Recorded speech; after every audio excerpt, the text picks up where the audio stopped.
Bapak, Ibu, Saudara-saudari, hari ini kita mendengarkan firman kehidupan dari 2 Korintus 13 ayat 11.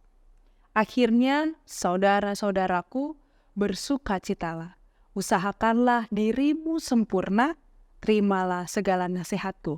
Sehati sepikirlah kamu, dan hiduplah dalam damai sejahtera. Maka Allah sumber kasih dan damai sejahtera akan menyertai kamu. Ketika kita membaca kata sempurna, kita mungkin mengira itu artinya tidak bercacat atau tidak berdosa. Dalam budaya kita, cara kita membayangkan kesempurnaan cenderung tentang hal-hal yang tanpa kesalahan atau disusun dengan tepat dan tidak berubah. Tetapi dalam konteks Alkitab, kata Yunani yang diterjemahkan dengan kesempurnaan ini tampaknya lebih menunjukkan pemikiran tentang ketaatan sepenuh hati dan kedewasaan rohani. Kata sempurna yang dimaksudkan adalah adanya pembenahan dan upaya perbaikan diri dengan mengikuti dengan tolak ukur kasih dan pekerjaan dari Tuhan kita Yesus Kristus. Dalam bahasa Batak, kata ini diterjemahkan Sai olo mahamu patuguon jala apuan. Jika dalam bahasa Indonesia tadi, kata sempurna seolah-olah menekankan adanya usaha dari diri sendiri, sedangkan dalam bahasa Batak ini menekankan adanya kesediaan hati untuk dibimbing dan digembalakan, kesediaan untuk dinasehati, kesediaan untuk ditegur dan diteguhkan. Hal ini ingin memperjelas bahwa maksud dari teks ini adalah hidup merupakan perjalanan panjang yang harus diupayakan dan diusahakan untuk diperbaiki dan berbenah di dalam Yesus Kristus. Rasul Paulus dalam 2 Korintus 13 ayat 11 memberikan nasihat, usahakanlah dirimu supaya sempurna. Maksudnya adalah kesempurnaan tidak terjadi secara otomatis, tetapi memang Tuhan Yesus yang telah mengampuni dosa kita, tetapi tugas kita adalah hidup di dalam kekudusan yang diberikan kepada kita hari demi hari. Dan hal tersebut membutuhkan usaha, ketaatan, ketekunan, kegigihan, supaya kita tidak jatuh di dalam pencobaan. Oleh sebab itu, kiranya kita dikuatkan. Mintalah roh damai sejahtera Kristus senantiasa menguduskan roh, jiwa dan tubuh kita agar terpelihara dan dimampukan untuk berbenah diri agar kita berusaha selalu menjadi sempurna. Bapak, Ibu, Saudara-saudari, saat ini kita hidup di tengah-tengah keberagaman dan perbedaan. Begitu juga soal pemikiran, cara pandang, pendapat, kebiasaan, dan lainnya. Kita mengalami ragam perjumpaan dan ragam dialog dengan berbagai orang. Dalam ruang umum, termasuk di ruang gereja, dengan latar belakang yang berbeda dan beragam. Maka yang menjadi pertanyaan, apakah mudah untuk sehati dan sepikir dengan orang lain? Sehati sepikir artinya seia, sekata dengan ragam perbedaan yang dimiliki oleh setiap orang.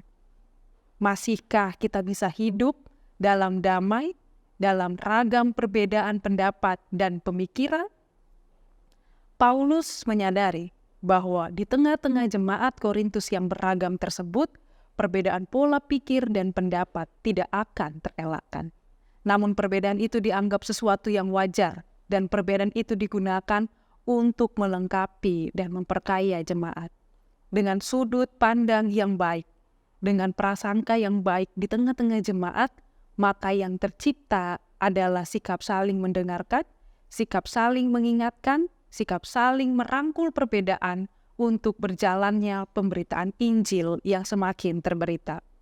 Maka kemudian nasihat Paulus untuk jemaat ialah sehati sepikir dan hidup dalam damai sejahtera. Rasul Paulus mengajak jemaat di Korintus untuk hidup dalam kesatuan hati dan pemikiran agar setiap orang saling berusaha memperbaiki dirinya sendiri dan membenahi dirinya sendiri.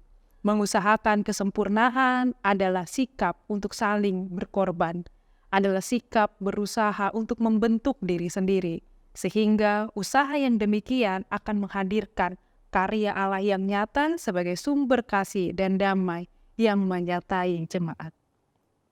Bapak Ibu yang terkasih, firman kehidupan hari ini mengingatkan kita agar setiap orang mengupayakan pembenahan dan perbaikan pada dirinya sendiri terlebih dahulu.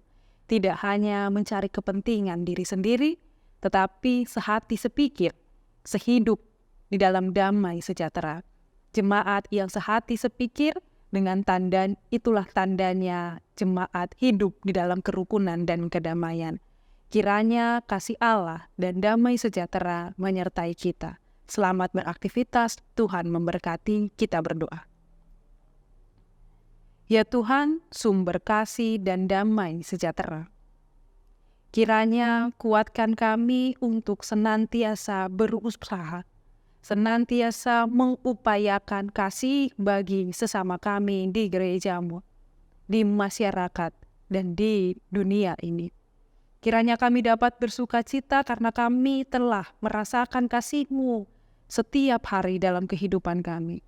Kiranya dalam hidup sehati sepikir, dalam satu hati dan satu tujuan kami dapat lakukan di tengah-tengah gereja-Mu ini.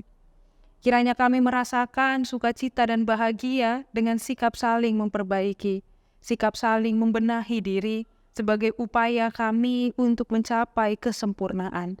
Karena kami tahu, kami memerlukan bimbingan, kami memerlukan tuntunan untuk memahami kuasa-Mu, karya-Mu di dalam kehidupan kami. Firman kehidupan yang telah kami dengar pada hari ini memberikan kekuatan bagi kami untuk berusaha dan berupaya bagi kemuliaan nama-Mu. Kiranya ini menguatkan hati kami untuk kami bisa lakukan ini di dalam kehidupan kami setiap hari. Terima kasih Tuhan. Amin.